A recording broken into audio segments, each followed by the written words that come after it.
அன்பான கர்த்தருடைய பிள்ளைகளே, இந்த நாளிலும் ஆண்டோடைய வார்த்தை நமக்கு ஜீவனை தருகிறதா இருக்கிறது, நம்மை பலப்படுத்துகிறதா, உற்சாகப்படுத்துகிறதா இருக்கிறது. அன்பின் தெய்வம் அவருடைய கட்டளைகள் மூலமாகவும் கற்பனைகள் மூலமாகவும் நம்மோடு பேசிக்கொண்டே இருக்கிறார். ஆமென், ஹல்லேலூயா.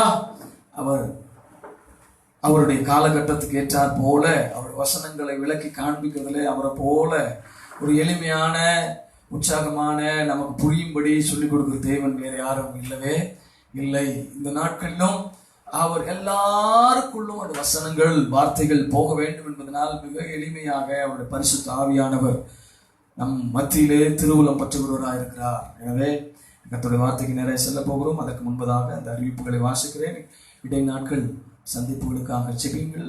அன்பான கர்த்தருடைய பிள்ளைகளே, வருகிற சனிக்கிழமைக்குள்ளாக பிறந்த நாள், திருமண நாள் பகுதியில் கால் எடுத்து வைக்கிறவர்களுக்காக ஜெபிக்கிறோம். தொடர்ந்து அப்படிப்பட்டவர்களுக்காக நீங்கள் தொடர்ந்து ஜெபிக்கும்படி அன்போடு கூட கேட்டுக்கொள்கிறேன். கர்த்தர் உங்களை ஆசீர்வதிப்பார். பிறந்த நாட்களில் கால் எடுத்து வைக்கிற பிள்ளைகளே, திருமண நாளில் கால் எடுத்து வைக்கிற பிள்ளைகளே, கர்த்தர் உங்களை இந்த புதிய ஆண்டில் கர்த்தர் உங்களை ஆசீர்வதிப்பார் என்று நாங்கள் வாழ்த்துகிறோம். நம்முடைய திருச்சபை சார்பாக உங்களை ஆண்டவராகிய இயேசு கிறிஸ்துவின் நாமத்தினாலே வாழ்த்துகிறோம், ஆசீர்வதிக்கிறோம். மாத்திரமல்ல, நம்முடைய மிஷனரிமார்களுக்காக ஜெபித்துக் கொள்ளுங்கள். வட இந்திய மிஷனரிமார்களுக்காக ஒரு பயிற்சிகள் நடைபெற்றுக் கொண்டிருக்கிறது. அந்த பகுதியில் சபை கூடுதல் இல்லாதபடினால மிகுந்த சிரமத்தின் மத்தியிலே சபை அங்கு சின்ன சின்ன வீட்டு கூடுகைகள் மாத்திரம் குடும்பத்தார் நடத்தி கொண்டிருக்கிறார்கள்.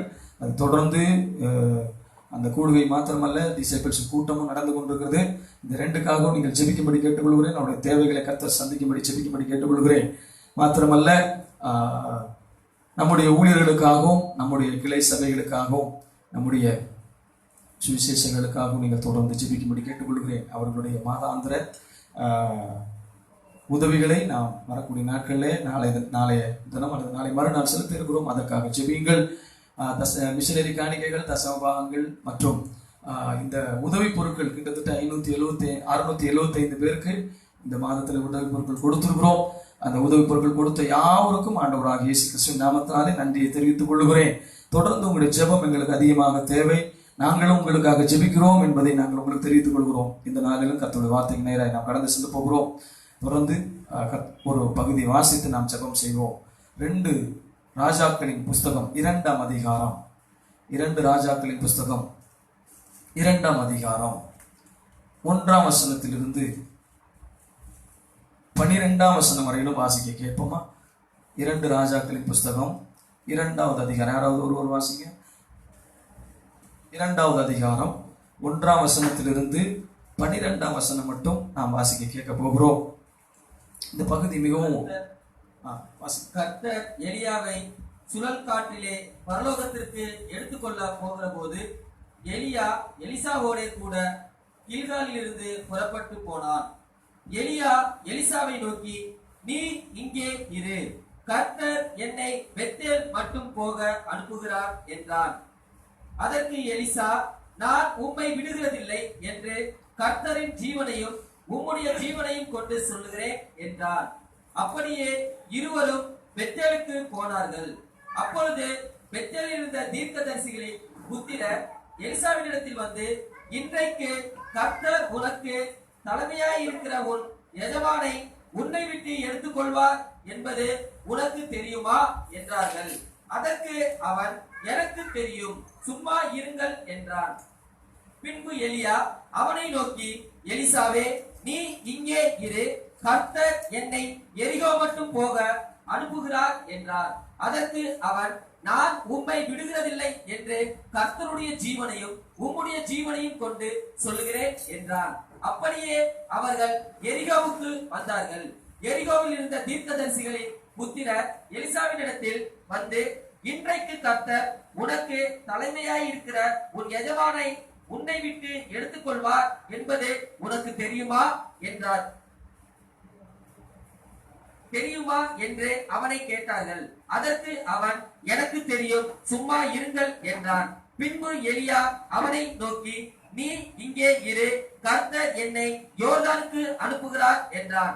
அதற்கு அவன், நான் உம்மை விடுகிறதில்லை என்று கர்த்தருடைய ஜீவனையும் உம்முடைய ஜீவனையும் கொண்டு சொல்லுகிறேன் என்றான். அப்படியே இருவரும் போனார்கள். தீர்க்கதரிசிகளின் புத்திரரில் 50 பேர் போய் தூரத்திலே பார்த்து கொண்டு நின்றார்கள். அவர்கள் இருவரும் யோர்தான் கரையிலே நின்றார்கள். போதும். இப்போது 12ஆம் வசனம் வரையில நம்முடைய செய்திக்கு ஆதாரமாக இந்த பகுதியை எடுத்திருக்கிறோம். தலைகளை தாழ்த்தி எங்களை அதிகமாக நேசிக்கிற எங்கள் அன்பின் பரலோக தகப்பனே, இந்த ஆசீர்வதிக்கப்பட்டதான மன மகிழ்ச்சியின் நல்ல காலை பகுதியிலே நீர் எங்களோடு கூட பேசும்படி வந்திருக்கிறதுக்காக நன்றி செலுத்துகிறோம். விசேஷமாய் வாசிக்கப்பட்ட அறிவிப்புகளுக்காக உம்மை நோக்கி நாங்கள் ஜெபிக்கிறோம். பிறந்த நாள், திருமண நாள் கொண்டாடுகிற பிள்ளைகளுக்காக ஜெபிக்கிறோம். ஆண்டவரே, கர்ப்பிணி பெண்களுக்காக கூட ஜெபிக்கிறோம். சுகப்பிரசவத்தை கத்த தரும்படி ஜெபிக்கிறோம். விசேஷமாய் இந்த கொரோனா வியாதியின் பாதிப்பு அதிகமாக கொண்டிருக்கிற இந்த நாட்களில் தேவரீர் உங்களுடைய பிள்ளைகளை காத்துக்கொள்ளும் அணி ஜெபிக்கிறோம். ஆண்டவரே, இந்த வியாதியின் வேகத்தை கத்தர் குறைத்து கத்தாவே அவைகள் இல்லாமல் போகும்படி செய்யும்படி உங்களுடைய கருத்தில் நாங்கள் வேண்டிக் கொள்கிறோம். விசேஷமாய் ஆண்டவரை துதிக்கிறோம். மிஷனரிமார்களுக்காக, ஊழியர்களுக்காக, சபை கூடி வருதலுக்காக நாங்கள் ஜெபிக்கிறோம். சபை உங்களுடைய ஆண்டவரே நீ கூடி வர செய்து தொடர்ந்து நாமத்தை மகிமைப்படுத்தும்படி நாங்கள் ஜெபிக்கிறோம். ஆண்டவரை ஸ்தோத்திரிக்கிறோம். ஆண்டவரே, சபை கூடி வருதலை விட்டு விடாதிருங்கள் என்று நாங்கள் ஆண்டவரை வாசிக்கிறோமே. ஆண்டவரை கத்தாவே, சபை கூடி வருதல் அந்யோன்யங்கள் கத்தாவே பாதிக்கப்பட்டு கிடக்கிறது. ஆண்டவரை தயவு செய்து நீ நினைத்தருளும். ஆண்டவரே, உடைய பிள்ளைகளை நினைத்தருளும். இன்னும் அதிகமாக மண்டை நெருங்கவும் கத்தாவே நீ ஒரு விஷயம் மனமிறங்கும்படி ஜெபிக்கிறோம். தகப்பனே, விசேஷமாய் இந்த வார்த்தையை கத்தர் மறைத்து நீர் எங்களோடு கூட பேசும். உடைய வல்லமை வெளிப்படுவதாக நீ பேசு நாங்கள் கேட்கிறோம். இயேசுவின் நாமத்தில் ஜெபிக்கிறோம் நல்ல பிதாவே, ஆமென். அன்பான கர்த்தருடைய பிள்ளைகளே, இந்த இடத்திலே எலியா, எலிசா இவர்கள் இருவரும் தீர்க்கதரிசிகள். இந்த இரண்டு தீர்க்கதரிசிகளும் வாழ்ந்த காலத்திலே நடந்த ஒரு சம்பவம். ஆண்டவர் அந்த தீர்க்கதரிசிகள் மத்தியிலே ஒரு டிரான்ஸ்ஃபர்மேஷன் நடக்கிறதை பார்க்கிறோம். இந்த எலியா எடுத்துக்கொள்ளப்படுவதனாலே எலிசாவை ஆண்டவர் அப்பாயிண்ட் பண்ணுகிறதை குறித்தும் இந்த வசனங்கள்ல நமக்கு தெரிகிறது. ஆனால் இந்த பகுதியிலே நாம் ஒரு தலைப்பு கொடுத்திருந்தோம், how to get a double portion or double anointing என்று சொல்லி போட்டிருந்தோம். அல்லது ரெண்டு இரட்டத்தனையான அபிஷேகத்தை பெறுவதற்கு நாம் எப்படி காத்திருக்க வேண்டும் என்கிற ஒரு பகுதியை கூட இந்த பகுதியிலே நாம் பார்க்க முடியும். நன்றாக கவனிங்கள். எலிசாவும் எலியாவும் கில்காலிலே இருக்கிறார்கள். இந்த பகுதி எல்லாம் நீங்க படித்த பகுதி தான். நீங்கள் வீட்டிலே நன்றாக குறித்து கொள்ளுங்கள். 2 ராஜாக்களின் புஸ்தகம் 2ஆம் அதிகாரம் 1ஆம் வசனத்திலிருந்து 12ஆம் வசனம் அல்லது 13ஆம் வசனம் வரையிலும் அல்லது 15ஆம் வசனம் வரையிலும் நீங்க நோட் பண்ணி வீட்டுல படிச்சு பாத்தீங்கன்னா தெரியும். மிக முக்கியமான காரியங்களை வேகமாக நான் சொல்ல வேண்டும் என்று விரும்புகிறேன். இங்கே 4 விதமான இடங்களை அவர்கள் கடந்து போகிறார்கள். 1 கில்கால், 2வது பெத்தேல், 3வது எரிகோ, 4வது யோர்தான். இந்த 4 விதமான இடங்களை அவர்கள் கடந்து போகிறார்கள். இந்த 4 விதமான இடங்களை கடந்து போகும்போது இது 4 விதமான அனுபவங்களை சொல்லுகிறது. 4 விதமான அனுபவங்கள்.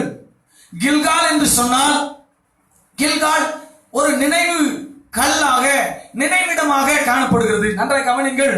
செங்கடலை தாண்டி இஸ்ரவேல் மக்கள் செங்கடலை தாண்டி வந்து அங்கே வனாந்திரத்திலே கடந்து வரும்போது இஸ்ரவேல் மக்கள் தங்கள் தேவன் செங்கடலை கடக்க பண்ணினார், வெட்டாந்தரையிலே நடந்து போவது போல நடந்து வந்தோம் என்கிறதை மறந்து போனதுனாலே ஆண்டவர் யோர்தானை கடக்கும் போது யோர்தானை தாண்டின உடனே ஒரு கல்லை எடுத்து நட்டு அந்த இடத்துக்கு கில்கால் என்று பெயரிட்டு அந்த இடத்திலே நீங்கள் நினைவு கூற வேண்டும், கர்த்தரே இந்த யோர்தானை கடக்க உதவி செய்தார் என்று இஸ்ரவேல் மக்களுக்கு சொல்ல வேண்டும் என்று சொல்லிக் கொடுக்கிறதை கில்கால் என்று பார்க்கிறோம். கில்காலிலும் பெத்தேலிலும் மாத்திரமல்ல எரிகோவிலும் தீர்க்கதரிசிகள் புத்திரர்கள், கலாசாலைகள், பாடசாலைகள், தீர்க்கதரிசிகளின் புத்திரர்களுக்கு பாடசாலைகள் இருந்ததை குறித்து வேதம் நமக்கு சொல்லுகிறது. அந்த கவனிங்கள். இந்த இடங்கள்ல தீர்க்கதரிசிகளுக்கு வகுப்புகள் நடக்கிறது. இந்த கில்கால் ஒரு நினைவிடமாக, ஞாபக இடமாக, கர்த்தர் யோர்தானை கடக்க உதவி செய்தார் என்று ஞாபக இடமாக காணப்படுகிறது. So முதலாவது they were started their journey from Gilgal. கில்காலில் இருந்து அவங்களுடைய பயணத்தை ஆரம்பிக்கிறார்கள். நன்றாக கவனிங்கள். தீர்க்கதரிசிகள் புத்திரர்கள் எலியாவோடு கூடவே இருக்கிறார்கள். எலியாவுக்கு ஊழியம் செய்கிறார்கள், பணிவிடை செய்கிறார்கள். அந்த தீர்க்க தரிசன ஊழியத்துக்காக பயிற்சி பெறுகிறார்கள், அந்த ஊழியத்தை நிறைவேற்றும்படி வந்திருக்கிறார்கள். ஆனால் எலிசாவை குறித்து வாசிக்கும் போது வேதம் சொல்லுகிறது, 1 ராஜாக்கள் புத்தகம் 19ஆம் அதிகாரம் 19, 20, 21 வாசிக்கும் போது சாப்பாத்தின் குமாரன் ஆகிய எலிசா அங்கே 12 ஏர்களை பூட்டி 12வது ஏரை ஓட்டிக் கொண்டிருக்கிறார். அந்த 20ஆம் வசனத்தை நீங்க வாசிங்கன்னா பைபிள் சொல்லுது, அப்பொழுது அவன் மாடுகளை விட்டு எலியாவின் பிறகே ஓடி நான் என் தகப்பனையும் என் தாயையும் முத்தம் செய்ய உத்தரவு கொடும். அதற்கு பின் உம்மை பின் தொடர்வேன் என்றார். நல்ல கவனிங்க, எலியா அவருடைய சால்வை தூக்கி 12ஆம் ஏரை ஓட்டிக் கொண்டிருந்த எலிசாவின் மேல் போட்ட போது he understood about the calling and the confirmation. அவருடைய வீட்டுக்கு போய் அவருடைய தாய் தகப்பன்ட்ட ஒரு சென்ட் ஆஃப் பார்ட்டி வச்சு எல்லாரையும் கூப்பிட்டு அங்க இருந்த அவருடைய கலப்பைய கூட ஏற கூட வெட்டி சமைச்சு ஒரு பிரியாணி போட்டுட்டு திரும்ப எலியாவின் பிறகு எலிசா பின்தொடர்கிறதை பார்க்கிறோம். மிக முக்கியமான விஷயங்கள் நிறைய இருக்குது. ஊழியக்காரங்களுக்காக கூட இதை நாங்க பல நேரங்களில் பேசியிருக்கோம். ஆனால் இந்த கில்கால் ஒரு நினைவிடும். எலியாவும் எலிசாவும் அவருடைய வாழ்க்கை பயணம் ஆரம்பித்து விடுகிறது. ஆண்டவர் எலியாவிடத்திலே ஓ ஸ்தானத்திலே எலிசாவை அபிஷேகம் பண்ணு. 1 ராஜாக்கள் புத்தகம் 19ஆம் அதிகாரம் 16ஆம் வசனத்தில் நீங்கள் வாசிப்பீர்கள், ஆனால் உனக்கு பின் தீர்க்கதரிசியாக அவனை அபிஷேகம் பண்ணு என்று சொல்கிறார். ஒரு தீர்க்கதரிசிக்கு இருக்கிற ஒரு ஸ்பெஷலிஸ்ட், இந்த ஸ்பெஷல் கேட்டகரி, ஸ்பெஷல் விஷயம் என்னன்னா, தீர்க்கதரிசிகள் தான் ராஜாவை அபிஷேகம் பண்ணணும், தீர்க்கதரிசிகள் தான் ஆசாரியன் அபிஷேகம் பண்ணணும், தீர்க்கதரிசிகள் தான் தீர்க்கதரிசியையும் அபிஷேகம் பண்ணணும். எனவேதான் தீர்க்கதரிசி சவுலை அபிஷேகம் பண்ணுகிறதை பார்க்கிறோம், தாவீதை அபிஷேகம் பண்ணுகிறதை பார்க்கிறோம், ஆசாரியர்களை அபிஷேகம் பண்ணுகிறதையும் பார்க்கிறோம். இந்த இடத்துல எலிசாவை தன்னுடைய ஸ்தானத்திலே ஆண்டவர் வைத்திருக்கிறார். இந்த சம்பவங்களுக்கு முன்னாடி நாம் இதை தெரிந்து கொள்ள வேண்டும். தேவன் வேண்டுமென்றே மற்ற தீர்க்கதரிசிகளின் புத்திரர்கள் எல்லாருக்கும் முன்பதாக எலியா எடுத்துக்கொள்ளப்படும் போது எலிசாவின் மேல் அந்த அபிஷேகம் வரப்படுகிறது என்பதை காண்பிப்பதற்காகவே இந்த சம்பவத்தை நிகழ்த்தி இருக்கிறார் என்பதற்கு இந்த வசனங்கள் நமக்கு ஆதாரமாக இருக்கின்றன. ஏன் 3 இடங்களில் சொல்லப்படுகிற ஒரு வார்த்தை, நான் உம்மை விடுகிறதில்லை என்று, கர்த்தருடைய ஜீவனையும் உம்முடைய ஜீவனையும் கொண்டு சொல்லுகிறேன். அவர் சொன்னாரு, நான் உம்மை விடுகிறதே இல்லை, நான் உம்மை விடுகிறதே இல்லை. ஏனென்றால் நான் உம்முடைய ஜீவனை கொண்டு, ஆண்டவருடைய ஜீவனை கொண்டு சொல்லுகிறேன், நான் உம்மை விடுகிறதே இல்லை. எனக்கு தெரியும், என்னுடைய கலப்பைகளை நான் விட்டுவிட்டேன், என் குடும்பத்தை நான் விட்டுவிட்டேன். நான் என்ன நோக்கத்துக்காக என் மேல் சால்வை விழுந்ததோ, என்ன நோக்கத்துக்காக 12ஆம் ஏரை விட்டேனோ, என்ன நோக்கத்துக்காக உன் பின்னே என்னை ஆண்டவர் அழைத்தாரோ, அதை நான் இறுக பிடித்துக் கொண்டிருக்கிறேன். அன்பான கர்த்தருடைய பிள்ளைகளே, இந்த கில்கால் அனுபவம் நம்முடைய வாழ்க்கையில பல நேரங்கள்ல வரும். முதல் அனுபவம் கில்கால், நினைச்சு பார்க்கிற ஒரு அனுபவம். நினைச்சு பார்த்து ஆண்டவர் கடந்து வர பண்ணினார். இதை குறித்து சொல்லும் போது, கில்காலை குறித்து சொல்லும் போது, கில்காலுக்கு ஒரு சின்ன ஹிஸ்டரி சொன்னா அதுதான், செங்கடல் இதை விட பெருசு, யோர்தானை விட பெருசு. அவ்வளவு பெரிய ஜலத்தை தாண்டி வந்த இஸ்ராயேல் மக்கள் தங்களுடைய வாழ்க்கையிலே தங்களிடத்தில் இருக்கிற ஆபரணங்களையும், தங்களிடத்தில் இருக்கிற பொன்னையும் வெள்ளையும் தங்கத்தையும் கலட்டி போட்டு ஆண்டவர் கடக்க பண்ணினார் என்கிற அடையாளம் இல்லாதபடினாலே, நினைவுகள் இல்லாதபடினாலே தங்களுக்கு என்று ஒரு கன்றுக்குட்டியை செய்தார்கள். விக்கிரக ஆராதனைக்கு நேராக சென்றார்கள் என்று வேதம் சொல்லுது. அதனால தான் ஆண்டவர் சொல்றாரு, நினைவிடமாக அதை மாற்று, make it as a place of remembrance. ஆண்டவர் அதை நினைவிடமாக மாற்றி என்று சொல்லுகிறதை குறித்து பார்க்கிறோம். தொடர்ந்து பல வசனங்கள் இருக்குதையோ. யோசுவா புத்தகம் 4ஆம் அதிகாரம் 20-24 வசனங்களை வாசிக்கும் போது நினைவிடமாக அந்த இடத்துல ஆண்டவர் சொல்லுகிறதை குறித்து வாசிக்கிறோம். அன்பான கர்த்தருடைய பிள்ளைகளே, கர்த்தர் யோசுவாவை நோக்கி, யோசுவாவின் புத்தகம் 5ஆம் அதிகாரத்துல 9ஆம் வசனம் ஒரு வசனம் சொல்லுகிறது, கர்த்தர் யோசுவாவை நோக்கி, இன்று எகிப்தின் நிந்தையை உங்கள் மேல் இராதபடிக்கு புரட்டி போட்டேன் என்றார். அதனால் அந்த ஸ்தலம் இந்நாள் வரைக்கும் கில்கால் என்று அழைக்கப்படுகிறது. நான் சொன்னேன் நினைவிடமாக இருக்கிறது. இரண்டாவதாக 5ஆம் அதிகாரம், யோசுவாவின் புத்தகம் 5ஆம் அதிகாரம் 9ஆம் வசனம் சொல்லுகிறது, நிந்தையை புரட்டி போட்ட இடம். எலியாவை ஆண்டவர் எடுத்துக்கொள்ள போகிறார் என்று தெரிந்தவுடனே எலியா எலிசாவுக்கு ஒரு சில இடங்களை காண்பிக்கிறார். முதலாவது இடம் கில்கால், நிந்தையை புரட்டி போட்ட இடம், நினைவு கூறுகிற இடம். நினைவு கூறுதலும் புரட்டி போட்ட இடத்தையும் முதலாவது காண்பிக்கிறார். இரண்டாவதாக எலியா எலிசாவை நோக்கி, நீ இங்கே இரு, கர்த்தர் என்னை பெத்தேல் மட்டும் போக அனுப்புகிறார் என்றான்.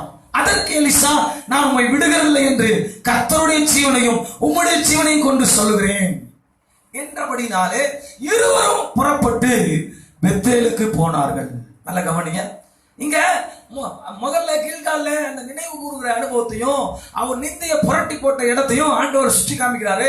உடனே இப்ப ஆண்டவர் சொல்றாரு, எலியா நீ கொஞ்சம் போகணும்னு சொல்லும் போது உடனே எலிசா பார்த்து சொல்றாரு, எலிசா ஸ்டே ஹியர், நாங்க கொஞ்சம் தூரம் போகணும். எங்க போகணும்? பெத்தேலுக்கு போகணும். அப்ப அவர் சொல்றாரு, இல்ல நாம விடுறதில்ல, கர்த்தரை ஜீவனை கொண்டு உம்முடைய ஜீவனை கொண்டு சொல்லுகிறேன். பெத்தேல் என்றால் நன்றாய் கவனிங்கள், அது தேவனுடைய வீடு. ஆதியாகமத்தின் புத்தகம் 28ஆம் அதிகாரம் 14 வசனம் 16, 17, 18, 19 வசனங்களை வாசிக்கும் போது அந்த இடத்துக்கு பேரு, அங்கே தேவ தூதர்கள் ஏறுகிறது இறங்குகிறதையும் பார்த்தேன் என்று சொல்லி, இது தேவனுடைய வீடே அல்லாமல் வேற அல்ல என்று சொல்லி அங்கே மீண்டும் யாக்கோப்பு ஒரு நினைவிடமாக, விசேஷமாய் கர்த்தரை தொழுது கொள்ளுகிற இடமாக, கர்த்தருடைய வெளிப்பாடு நிறைந்த இடம் என்று சொல்லி அந்த இடத்துக்கு பெத்தேல் என்று பெயரிடுகிறார். நன்றை கவனிங்கள், அந்த ஸ்தலத்துக்கு பெத்தேல் என்று பெயரிட்டான். அதுக்கு முன்னே ஊருக்கு பெயர் என்ன இருந்துச்சு? லூஸ் என்ற பெயர் இருந்துச்சு. ஆதியாகமம் 35ஆம் அதிகாரம் 1-8 வசனத்தை வாசிக்கும் போது அதுக்கு முன்னாடி அந்த ஊருக்கு பேரு நினைவிடமாக மாறுவதற்கு முன்பு அதுக்கு வேற பெயரா இருந்துச்சு. பெத்தேல் என்று சொன்னால், பெத்தேல் உடன்படிக்கை பெட்டி இருந்த இடம், எருசலேமுக்கு பக்கத்துல இருக்கிறது. உடன்படிக்கை பெட்டி இருந்த இடம், நியாயப்பிரமாணத்துக்கு முக்கியமான இடமாக அந்த இடம் கருதப்படுகிறது என்று சொல்லுகிறார்கள். மாத்திரமல்ல, அந்த இடத்துல விக்கிரக ஆராதனை இல்லை, அந்த இடத்துல தெய்வீக பிரசன்னம் நிறைந்த இடம் என்று சொல்லப்படுகிறது. பிரியமானவர்களே, நாம் இந்த பெத்தேல் என்று சொல்லும் போது நாம் நினைவு கொள்ள வேண்டிய விஷயம், தேவனை ஆராதிக்கிற இடம், தேவனுடைய வீடு, உடன்படிக்கை பெட்டி உள்ள இடம். தீர்க்கதரிசிகள் அங்கே வருவதும் போவதுமாய் இருந்தார்கள். இப்படி பல காரியங்களை குறித்து வேதம் சொல்லுகிறது. பிரியமானவர்களே, அந்த பெத்தேல் அனுபவத்தை குறித்து எலிசாவுக்கு சுட்டி காண்பிக்கிறார். தேவனுடைய வீட்டை குறித்து, தேவனுடைய ஸ்தலத்தை குறித்தும், வெளிப்பாடு நிறைந்த இடத்தை குறித்தும் இதெல்லாத்தையும் கொஞ்சம் சுட்டி காண்பிக்கிறார். பார்ப்பா, இரண்டாவது அனுபவம் பெத்தேல் அனுபவம். பெத்தேல் இன்னைக்கு நிறைய பேர், நம்முடைய சபைக்கு பேர் கூட பெத்தேல், தேவனுடைய வீடு, தேவனை பார்க்கிற இடம், தேவனோடு உறவாடுகிற இடம் என்று சொல்லி சொல்லுகிறோம். ஆனால் பெத்தேலுக்கு அந்த நாட்கள்ல தீர்க்கதரிசிகள் அங்கே இருந்தபடினாலே, மாத்திரமல்ல தீர்க்கதரிசிகளை பார்ப்பதற்கு பொதுவான மக்கள் அங்கே வந்து தீர்க்கதரிசிகளிடத்திலே தேவனுடைய சித்தத்தை அறிவதற்கு அங்க வருவதாக சொல்லப்படுகிறது. தேவனுடைய சித்தத்தை அறிவதற்கு அங்க வந்து ஆண்டவர் என்ன சித்தம் வச்சிருக்கிறார் என்று சொல்லி அறிவதற்கு அந்த நாட்கள்ல, ஏனென்றால் ராஜாக்களுக்கு முன்பு இருந்த அந்த நாட்களிலே வந்து தேவ சித்தத்தை அறிந்து கொண்டு போவதற்காக பெத்தேலுக்கு வருவார்கள் என்று வேத புத்தகம் நமக்கு சொல்லிக் கொடுக்கிறது. எனவே அந்த பெத்தேலுடைய அனுபவத்தை குறித்து சுற்றி காண்பிக்கிறதை இந்த வேத பகுதியிலே பார்க்கிறோம். அப்பொழுது பெத்தேலில் இருந்த தீர்க்கதரிசிகளின் புத்திரர், நல்ல கவனிங்க, இது முக்கியமான விஷயம். பெத்தேலில் இருந்த தீர்க்கதரிசிகளின் புத்திரர் எலிசாவிடத்தில் வந்து, இன்றைக்கு கர்த்தர் உனக்கு தலைமையா இருக்கிற உன் எஜமான உன்னை விட்டு எடுத்துக் கொள்வார் என்பது உனக்கு தெரியுமா என்றார்கள். நன்றாக கவனிங்கள், எலிசா இருக்கும் போதே எலிசாவோடு கூட இருக்கிற தீர்க்கதரிசிகளின் புத்திரருக்கும் தேவன் எலியாவை எடுத்துக்கொள்ள போகிறார் என்பது தெரிந்திருந்தது. ஆனால் எலிசா மட்டும்தான், நீங்க எங்க போறீங்களோ அங்க நான் வருவேன். wherever you go. கில்கால்ல இருந்து என்ன ஆண்டவர் பெத்தேலுக்கு அனுப்புகிறார். no, I will continue, I will follow you. பெத்தேல்ல இருந்து ஆண்டவர் என்னை எரிகோவுக்கு அனுப்புகிறார். நீ stay here. அவர் சொல்றாரு, listen, stay here my dear son, you stay here in Jericho. no, அவர் சொன்னா, இல்ல நான் இங்கே தங்க மாட்டேன், நான் உம்மோடு கூட ஊழியம் செய்யும்படி, உம்மோடு கூட இரத்தத்தினால அபிஷேகத்தை பெறும்படி அழைக்கப்பட்டவன், நான் உம்மை விடுகிறதில்லை, எங்க போனாலும் சரி. சரி பரவாயில்ல, எரிகோ வரைக்கும் வந்துட்டு கொஞ்சம் be stay pleasant, stay here, I would like to go to the next shore. நான் சொன்னா, no, தொடர்ந்து தீர்க்கதரிசியின் புத்திரர் வேடிக்கை பார்க்கறாங்க, எட்டிருந்து பார்க்கறாங்க.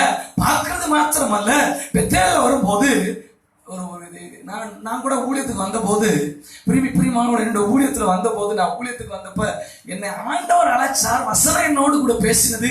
நான் ஊழியத்துல கன்ஃபார்மா இதைத்தான் செய்ய போறேன், நான் இப்படித்தான் செயல்பட போகிறேங்கிற தெளிவு எனக்குள்ள தெளிவா இருந்தது. ஆனா எனக்கு எதிராக பேசினவர்கள், என்னை பேக் பைட்டிங் பண்ணது, என்னை பின்னாடி புண்ணு போல என்னுடைய தலையில பல கொட்டுனது எல்லாம் யாருன்னா ஊழியர்கள் தான். I can say they are called son of prophets. தீர்க்கதரிசிகளுடைய புத்திரர்கள் தான். புறஜாதிகள் ஒன்று சொல்லல, மற்றவர்கள் ஒன்று சொல்லல. அப்பதான் நான் ஒரே ஒரு விஷயம் சொன்னேன், எப்பா என்னுடைய பேரை நீ கெடுக்கிறதா இருந்தா உன் சபையில் இருக்கிற 50 பேர் 200 பேர் 300 பேர்கிட்ட தான் என்னை பத்தி நீ தவறா சொல்ல முடியும், சொல்லிக்கோ. ஏன்னா எலிசாவை திட்டின ஆளுங்க எல்லாம் பின்னாடி என்ன செஞ்சாங்க 15-16 வாசிச்சு பாத்தீங்கன்னா தெரியும். எலியா அவனுடைய வல்லமை இரட்டத்தனையாய் அவன் மேல் வந்தது என்று அறிந்து பரியாசம் பண்ணின கூட்டம் அவனுக்கு சேவகம் பண்ணினார்கள், பரியாசம் பண்ணின கூட்டம் அவனுக்கு பணிவிடை செய்தவர்கள். கர்த்தருடைய பிள்ளைகளே, இந்த பெத்தேலுடைய அனுபவம் ஒரு சில நேரங்கள்ல கர்த்தருடைய வார்த்தையை கேட்கும்படி வருகிறது, கர்த்தருடைய சித்தத்தை அறியும்படி வருகிறது, கர்த்தருடைய உடன்படிக்கை பெட்டியை பார்க்கும்படி வருகிறது, கர்த்தருடைய நினைவுகளை அறியும்படி வருகிறது. உண்மைதான். கூடவே தீர்க்கதரிசிகள் புத்திரர்களுடைய ஏளனமான, அவலமான, பரியாசமான வார்த்தைகளை கேட்கிற இடமாகவும் இருந்தது. அன்றைக்கு மாத்திரமல்ல, இன்றைக்கும் அப்படி இருக்கிறது. நன்றை கவனிங்கள் கர்த்தருடைய பிள்ளைகளே. எலியா எலிசாவை பார்த்து, நீ பெத்தேல்ல இருப்பா, நீ சின்ன பையன், நீ என்னை பின்பற்றி வர வேண்டாம் என்று சொல்லும் போது அவன் சொல்லுகிறான், நான் உங்க விடுற மாதிரி இல்ல, ஒருவேளை நான் உங்க பின்பற்றி வர்றதை விடுறேன்னா அன்னைக்கு நான் செத்துருவேன். உங்க பின்பற்றி வருவதை நான் ஒருவேளை மறந்தேன் என்று சொன்னால், உங்க பின்பற்றி வருவதை நான் விட்டுவிட்டேன் என்று சொன்னால், on that day I will be dying. மறிச்சிருப்பேன்.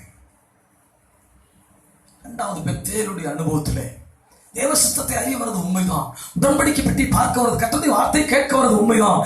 ஆனாலும் கூட தீர்க்கதரிசிகளின் புத்திரர்களுடைய ஏராளமான பரியாசங்களை அங்கே கேட்கப்பட்டதையும் பார்க்கிறோம்.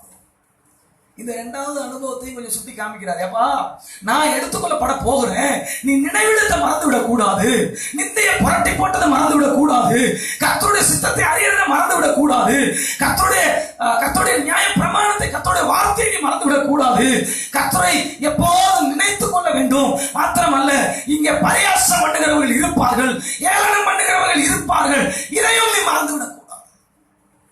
இப்ப சொல்றான், நீ எங்க போறியோ நான் அங்க வருவேன். எரிகோவில் இருந்து தீர்க்க பின்பு எலிசாவை நோக்கி, நீ இங்கே இரு, கர்த்தனை எரிகோ மட்டும் போக அனுப்புகிறார் என்றால், அதற்கு அவன், நான் உன்னை விடுகிறதில்லை என்று கர்த்தருடைய ஜீவனை உம்முடைய ஜீவனை கொண்டு சொல்லுகிறேன் என்றான். அப்படி அவர்கள் எரிகோவுக்கு வந்தார்கள். எரிகோவில் இருந்து தீர்க்கதரிசி புத்திரர் எலிசாவினிடத்தில் வந்து, இன்றைக்கு கர்த்தர் உனக்கு தலைமையா இருக்கிற உன் எஜமானை உன்னை விட்டு எடுத்துக்கொள்வார் என்பது உனக்கு தெரியுமா என்று அவனை கேட்டார்கள். அதற்கு அவன், எனக்கு தெரியும், நீங்கள் சும்மா இருங்கள். 20 வருஷம் ஊழியம் செய்யறேன், 30 வருஷம் ஊழியம் செய்யறேன், 40 வருஷம் ஊழியம் செய்யறேன், ஆண்டவரே 20 வருஷமா நான் சபைக்கு வருகிறேன், 30 வருஷம் விசுவாசி, ஒரு சர்ச்ல முக்கியமான போர்டு மெம்பர், முக்கியமான committee member, I am the one of the trustee to this ministry. No, Maybe it's you can tell I'm a useless believer. நீங்க சொல்லலாம் 25 வருஷம் விசுவாசியா இருந்து நான் ஒன்றுக்கு பிரயோஜனம் இல்லாதவன். ஆனால் வேதம் என்ன சொல்கிறது? வேதம் என்ன சொல்கிறது? கடைசி ஒரு உலவு ஓட்டிக் கொண்டிருந்த, ஒரு ஏர் ஓட்டிக் கொண்டிருந்த ஒரு சாதாரண மனிதன். பல நேரங்கள்ல படித்தவர்கள்ட்ட இருக்கிற பெரிய பிரச்சனையே ஒரு விசுவாசத்தோடு ஆண்டவரின் நம்பிக்கைக்குள்ள வைக்கிறது ரொம்ப ரொம்ப கஷ்டம். பல யோசனை, பல சோதனை, பல விஷயங்கள்ல. ஆனா படிக்காத ஏற ஓட்டிட்டு இருக்கிறவன்ட்ட பார்த்து ஆண்டவர் சொல்றாரு, ஏய் நான் இவ்வளவு பேரை ட்ரைனிங் கொடுத்துட்டு இருக்கிறேன், நான் என் சால்வையை அவன் மேல போட்டுதான் அவன் வந்து இங்க படிக்கிறான், இருந்தாலும் பரவாயில்ல நான் உன் மேலே ஒரு சால்வையை போட்டேன். கடைசியா ஒரு உழவு ஓட்டுறவன், ஒரு விவசாயி மேல போட்ட சால்வை தான். அவர் சொல்றாரு, நீ உனக்கு பின்னாடி அவனை தான் அபிஷேகம். நாம் எப்படி இருக்கிறோம்? விசுவாசிகள் இருக்கிறோம், ஊழியக்காரர்களா இருக்கிறோம், ஊழியர் செய்றவங்களா இருக்கிறோம், மூத்த விசுவாசிகளா இருக்கிறோம். Or you know why we are hearing the word of God? Not to hear and put a percentage 60 70, not like that. நாம ஏன் கர்த்தருடைய வார்த்தையை கேட்கிறோம்? முதல்ல கேட்கணும் to obey and to fulfill. கர்த்தருடைய வார்த்தையை நாம் கேட்க வேண்டும். கர்த்தருடைய வார்த்தையை நாம் கேட்க வேண்டும், கவனமாய் கேட்க வேண்டும், கர்த்தருடைய வார்த்தைக்கு கீழ்ப்படிய வேண்டும். நல்ல கவனிங்க, இந்த மூணையும் எலிசா செஞ்சார். கீழ்ப்படியது மாத்திரமல்ல, அதை நிறைவேற்றுவதற்கு பின்தொடர வேண்டும். 20 வருஷம் ஆச்சு பாஸ்டர், ஒரு தேங்கின குளத்தை போல ஒரு தேங்கின வாழ்க்கையில இருக்கிற தீர்க்கதரிசிகளின் புத்திரரே, பாடசாலையில் படிக்கிறவர்களே, எலியாவின் அபிஷேகம் எலிசாவின் மேல் இரட்டத்தனையாக இறங்க காரணம் அவன் தீர்க்கதரிசிகளின் புத்திரரை போல ஏராளமான காரியத்தை செய்யவில்லை, மாறாக பின்தொடர வேண்டிய விதத்தில் ஆண்டவரையும் தேவ ஊழியனை பின்தொடர்ந்தான் என்பதை மறந்து விடாதீர்கள். மூன்றாவது அனுபவம் எரிகோ. யோசுவாவின் புத்தகம் 6ஆம் அதிகாரத்திலே எரிகோ இஸ்ரவேல் புத்திரருக்கு முன்பாக அடைக்கப்பட்டிருந்தது. ஒருவரும் வெளியே போகவும் இல்லை, ஒருவரும் உள்ளே வரவும் இல்லை. கர்த்தர் யோசுவாவை நோக்கி, இதோ எரிகோவையும் அதன் ராஜாவையும் யுத்த வீரரையும் உன் கையில் ஒப்பு கொடுத்தேன். லிசன், ஆண்டவர் எரிகோ என்கிற இடத்தை குறித்து பார்க்கும்போது இதுக்கு ஒரு இன்ட்ரோடக்ஷன் உங்களுக்கு தேவைப்பட்டா, எரிகோ 2 மதில் நிறைந்த, 2 இரட்டத்தனையான, ஒரு மதில் உயரமான மதில், அது உள்ளுக்குள்ள இருக்கும். இரண்டாவது மதில் வெளியில இருக்கும், அது கொஞ்சம் தாழ்வான மதில். 2 மதிலுக்கு கொஞ்சம் டிஃபரன்ஸ் இருக்கும். இந்த 2 மதிலை தாண்டி கிட்டத்தட்ட 2000க்கும் மேற்பட்ட குடிகள் எரிகோவின் பள்ளத்தாக்கிலே, எரிகோ பள்ளத்தாக்கு பட்டணத்திலே இருந்தார்கள். மிக அழகான நகரம். கடல் அளவை பார்க்கும்போது மிகவும் பள்ளமானது, ஒரு பள்ளத்தாக்கான பட்டணம். மிக அழகாக எகிப்தில் இருந்த மிகப்பெரிய அழகி கிளியோபாட்ராவுக்கு அது வந்து பரிசு பொருளாக அந்த பட்டணம் கொடுக்கப்பட்டதாக சரித்திரங்கள் எழுதியிருக்கிறார்கள். ஒரு அழகான நகரம், 2 மதில்கள் உள்ளது, அதை தாக்கவே முடியாது. 2 மதில்கள்ல, வடப்புற மதில்கள்ல தான் ராகாப் என்னும் வேசி இருந்தால், கீழ்த்தரமான தொழிலை செய்கிறவர்கள், தவறானவர்கள் அல்லது அந்த பட்டணத்திலே தாழ்த்தப்பட்டவர்களாக கருதப்பட்டவர்கள் எல்லாரும் வடப்புறத்தில் இருந்த 2 மதில்களுக்கு நடுவாக அங்கே வீடு கட்டி மதிலின் மேலும் கூட இருந்ததாக இதனுடைய பின்னணியத்திலே பார்க்கிறோம். ஆனால் இந்த எரிகோ அனுபவத்தை குறித்து எலியா எலிசாவுக்கு என்ன சொல்லிக் கொடுக்கிறார் என்று சொன்னால், எரிகோ இஸ்ரவேல் புத்திரருக்கு முன்பாக தடையா இருக்கிறது. ஆனால் அந்த தடை ஆராதனையினாலே, துதியினாலே இடிந்து விழும். முதல்ல கில்கால் ஞாபக இடம், நிந்தனை நீக்கின இடம். பெத்தேல் தேவனுடைய வீடு, தேவ தீர்க்கதரிசி புத்திரர்கள் கொஞ்சம் அவமானமா பரிகாசம் பண்ற இடம். இப்போது எரிகோ மிகுந்த it's a historical place,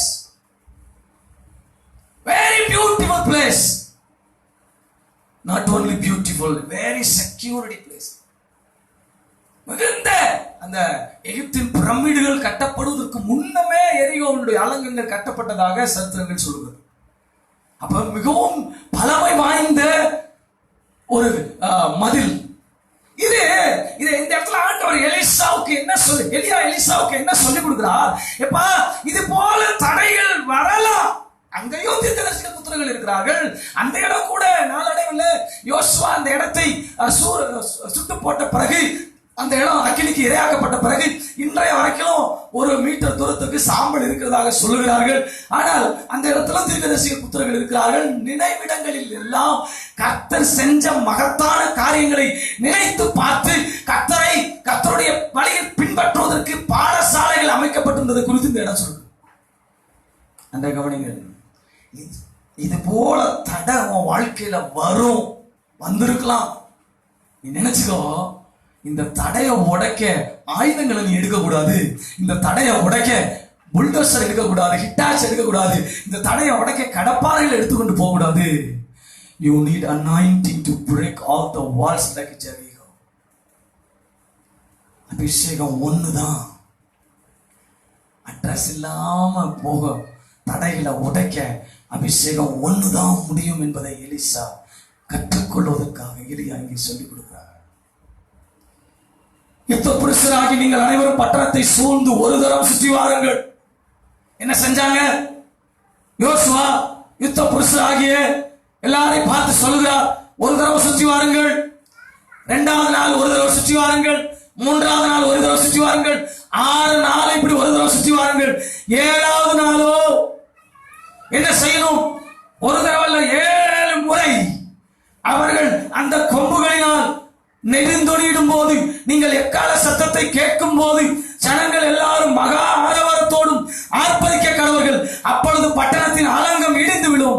உடனே ஜனங்கள் அவரவர்கள் தங்களுக்கு நேராக ஏற கடவர்கள். 16 வசனம் சொல்லுகிறது, 7ஆந்தரம் ஆசாரியர்கள் காலங்களை ஊதுகையில் யோசுவா ஜனங்களை நோக்கி, ஆர்ப்பரியுங்கள், பட்டணத்தை கர்த்தர் உங்களுக்கு ஒப்பு கொடுத்தார்.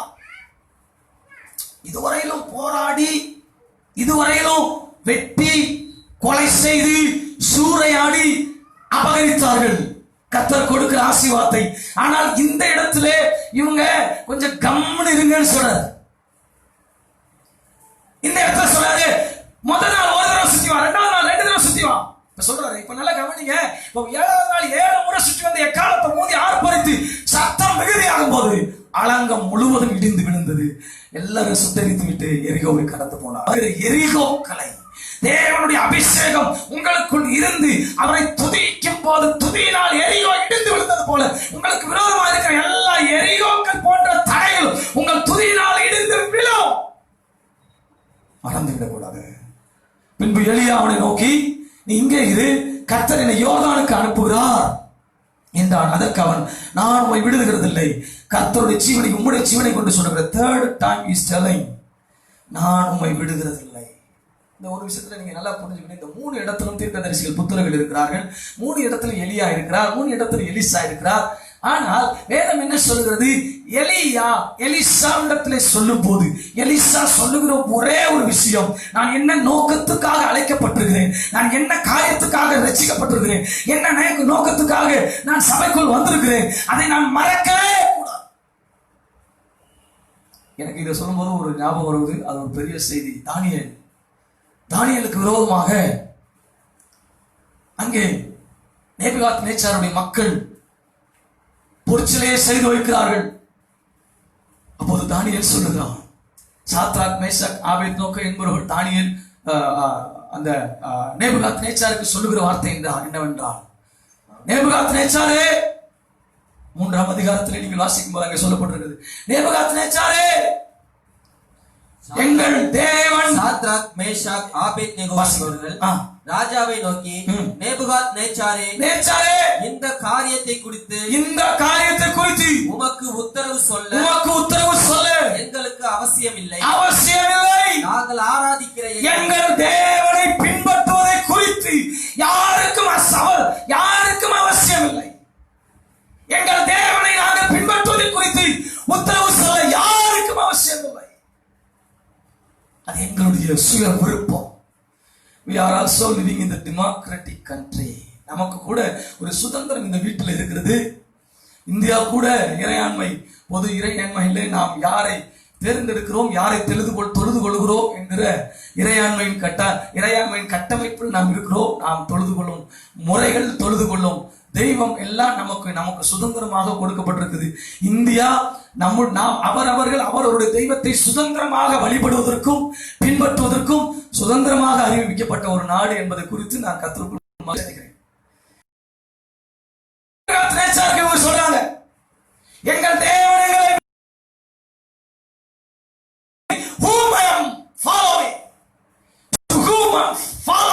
நான் யாரை பின்பற்றுகிறேன், நான் யாருக்கு பின்னாடி போயிட்டு இருக்கேன்னு எனக்கு தெரியும். இந்த நம்பிக்கை ஒரு விசுவாசிக்கு கட்டாயம் இருக்கணும்.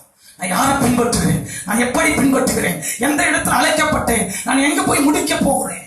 நான் திரும்ப சொல்றேன், போன வாரத்தில் காரியத்தை சொன்னேன். நீ அழைக்கப்பட்டது ஆண்டவரிடத்தில் உறுதியாக நான் தேவைப்படும். There is no confusion.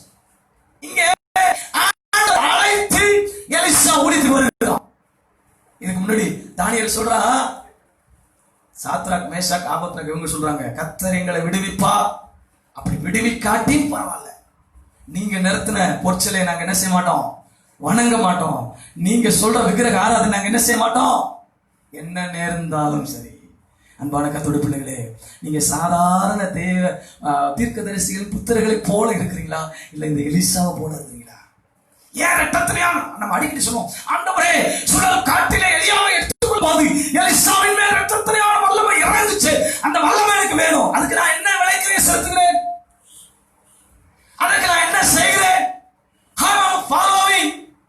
நான் எப்படி ஆண்டவரை பின்பற்றுகிறேன், நான் எப்படி வசனத்தை பின்பற்றுகிறேன், எப்படி ஆண்டவருக்கு இடம் கொடுக்கிறேன். இதெல்லாம் ஒரு கேள்விக்குறியிலே இருக்குது. ஆனா நம்ம ஆண்டவரத்துல இரக்கத்தினால அபிஷேகத்தை மட்டும் கேட்டுக்கிட்டே இருக்கோம். அப்ப எரிகோவினுடைய அனுபவம், தேவன் ஜெயிக்கிறவர், துதியினால் ஜெயிக்கிறவர், அபிஷேகத்தினால் ஜெயிக்கிறவர். உனக்கு எதிராக இருக்கிற எரிகோ கோட்டை தடைகள் உடைந்து போகும் என்பதை ஆண்டவர் சுட்டி காண்பிக்கிறதை பார்க்கணும். இது முடிந்த உடனே என்ன செய்றாங்க, பின்பு எலியா அவனை நோக்கி, நீ எரிகோவிலாவது இருப்பா, கர்த்தர் என்னை யோர்தானுக்கு அனுப்புகிறார், அதற்கு அவன் நான் உண்மை விடுவதில்லை என்று கர்த்தருடைய ஜீவனை உம்முடைய ஜீவனை கொண்டு சொல்கிறேன். இந்த யோர்தான் ஒரு நல்ல ஒரு அருமையான ஆறு. அது பெரிய மலையிலிருந்து ஆரம்பித்து ஒரு சில குன்றுகள்ல இருந்து அதனுடைய ஊட்டுகள் எல்லாம் சேர்ந்து ஒரு 3000 அடி பள்ளமா இருக்கிற பள்ளத்தாக்கு பகுதியில பாய்கிற ஒரு வேகமான ஆறு. 60 அடியிலிருந்து 90 அடியிலிருந்து 200 அடி வரைக்கும் அகலம் இருக்கலாம் என்று சொல்லுகிறார்கள். கிட்டத்தட்ட 200 மைல்களுக்கு மேல ஓடி பாய்கிறதான ஒரு ஆறு. இந்த யோர்தானுக்கும் வேதத்துக்கும் நிறைய லிங்க் இருக்குது. இயேசு கிறிஸ்து கூட யோர்தான்ல தான் ஞானஸ்நானம் எடுத்தார். நாகமான் குஷ்டரோகம் நீங்குவதற்கு யோர்தான்ல 7 முறை முழுகும்படி எலிசா தான் சொல்லுகிறார். இந்த யோர்தானை கடந்து போனவர்கள் வேத சரித்திரத்திலே நிறைய பேர் இருக்கிறார்கள். கடந்து போயிட்டு திரும்ப யாக்கோப்பு வந்ததை குறித்து வாசிக்கிறோம். இஸ்ரவேல் மக்கள் கூட யோர்தானை கடந்த பிறகுதான் ஆசீர்வாதத்தை பெற்றுக் கொண்டார்கள். அந்த கவனிங்கள், நீங்க உங்களுக்கு வாக்குத்தத்தம் பண்ணப்பட்டதை நீங்க பெற்றுக்கொள்ள வேண்டுமானால் யோர்தானுடைய அனுபவத்தை தாண்ட வேண்டும். யோர்தான் ஒரு வேகமான ஆறுதான். யோர்தானுக்கு குறித்து ஒரு பழமொழி இருக்குது. அந்த காலத்துல சொல்லுவாங்களா, உனக்கு ஒன்னும் வழி இல்லைன்னா யோர்தான்ல போய் விழுந்து, யோர்தான்ல விழுந்தவன் எழுந்து வந்ததா திரும்ப சரித்திரமே. இஸ்ரவேல் மக்களை கர்த்தர் நடத்தும் போது யோர்தானை பிளந்தார், உண்மைதான். ஆனால் இது எல்லாத்துக்கும் மேல இங்க 2 பேரு. எப்பா, கில்காலுடைய அனுபவத்தை உனக்கு காண்பித்தேன், பெத்தேலுடைய அனுபவத்தை உனக்கு காண்பித்தேன், எரிகோவுடைய அனுபவத்தை உனக்கு சுத்தி காண்பித்தேன். Here is a live stream. Here is a live program. அவர் சொல்றாரு, எலிசா உனக்கு ஒரு லைவ் காமிக்க போறேன். என்ன தெரியுமா, பாரு, சாவுவை முறுக்கி யோர்தானை அழிச்சான். ஒரே ஒரு நபருக்காக 2 நபருக்காக யோர்தான் பலி விடுகிறதை பார்க்கிறோம். அந்த கவனிங்கள், பின்தொடர்ந்து வருகிற ஒரு பிள்ளைகளுடைய வாழ்க்கையிலும் தெய்வீக அடையாளங்கள், அற்புதங்கள் கணுக்கணுவாக அணுவாக நடைபெற்றுக் கொண்டே இருக்கும். If you are seeking the blessing or if you are seeking the wonders in your life day by day, no, you have to seek daily in a moment and moment, not a moment, daily. ஒரு நிமிஷம், ஒரு second, ஒரு நிமிஷம், ஒரு fraction செகண்ட்ல எனக்கு ஆண்டவர் அற்புதம் செய்வார், வல்லமை செய்வார், நன்மை செய்வார் என்கிற நினைவுகளோடு இருக்க வேண்டும் என்று எலிசாவுக்கு எலியா சொல்லிக் கொடுக்கிறதை பார்க்கிறோம். நல்லா கவனிங்க. இந்த கரையில நிக்கிறாங்க. எலியா சால்வை எடுத்து அடித்தான், யோர்தான் பிளந்தது, கடந்து போனார்கள். 2 பேரும் அங்க நிக்கிறாங்க. இதுல முக்கியமான விஷயம் நான் உங்களுக்கு சொல்ல வேண்டும் ஒரு விஷயம் என்னவென்று சொன்னால், யோர்தானை குறித்து ஒரு சின்ன இன்ட்ரோடக்ஷன் சொல்லிட்டேன். யோர்தான்ல கீழே இறங்கினவங்க தப்பிச்சதா சரித்திரம். மக்கள் கடந்து வந்தது காட்டிலும் இந்த தீர்க்கதரிசிகளுக்காக கர்த்தர் யோர்தானை பிளந்தார். தீர்க்கதரிசிகளின் புத்திரர்கள் என்று வேடிக்கை பார்க்கிறார்கள். அங்க வேதம் சொல்கிறது, தீர்க்கதரிசிகள் புத்திரர் 50 பேர் தூரத்தில் பார்த்து கொண்டு நின்றார்கள். அவர்கள் இருவரும் யோர்தான் கரையிலே நின்றார்கள். அப்பொழுது எலியா தன் சாலை எடுத்து முறுக்கி தண்ணீரை அடித்தான். அது இரு பக்கமாய் பிரிந்தது. அவர்கள் இருவரும் உலர்ந்த தரைவழியாய் அக்கறைக்கு போனார்கள். அவர்கள் அக்கறைக்கு போன பின்பு எலியா எலிசாவை நோக்கி, நான் உன்னை விட்டு எடுத்துக்கொள்ளப்படும் முன்னே உனக்கு செய்ய வேண்டியது என்ன கேள். யோர்தானுக்கு வந்து யோர்தானை தாண்டி அக்கறையில நிற்கும் போதுதான் எலியா பார்த்து கேட்கிறாரு, அப்பா இனிமேலும் நான் உன் கூட இருக்க மாட்டேன், இன்னொரு இடத்துக்கு நான் போக வேண்டி இருக்குது. நல்லா கவனிங்க.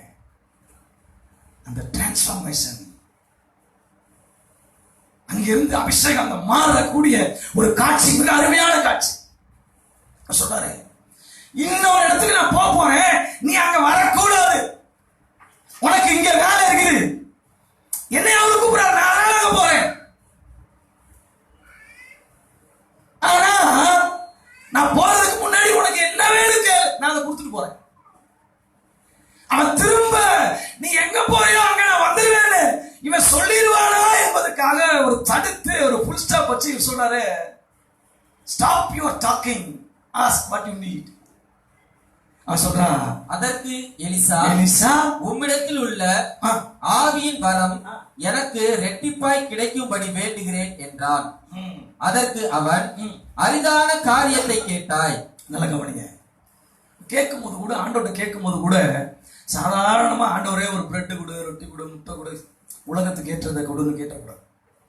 இதான் ஒரு தரிசனம் பெற்ற விசுவாசி அல்லது ஊழியக்காரனுடைய ஜெபத்துக்கும் சாதாரண தீர்க்க தரிசிகள் புத்திரர்களுடைய 50ல 1, 500ல 1, 2000ல 1. நான் அடிக்கடி ஊழியர் கூட்டத்தில் சொல்லுவேன், நம்ம ஊழியர்களை உருவாக்கணும், சீசர்களை உருவாக்கணும். பரிசேனாவும் சரிசேனாவும் உருவாக்கி வச்சிடக்கூடாது. இருக்கிற ஆளெல்லாம் பரிசேனா சரிசேனா இருந்தா ஊழியர் செய்ய முடியாது. அவன் நமக்கு மார்க் போட்டே இருப்பான். அவன் கேட்கவும் மாட்டான், செய்யவும் மாட்டான்.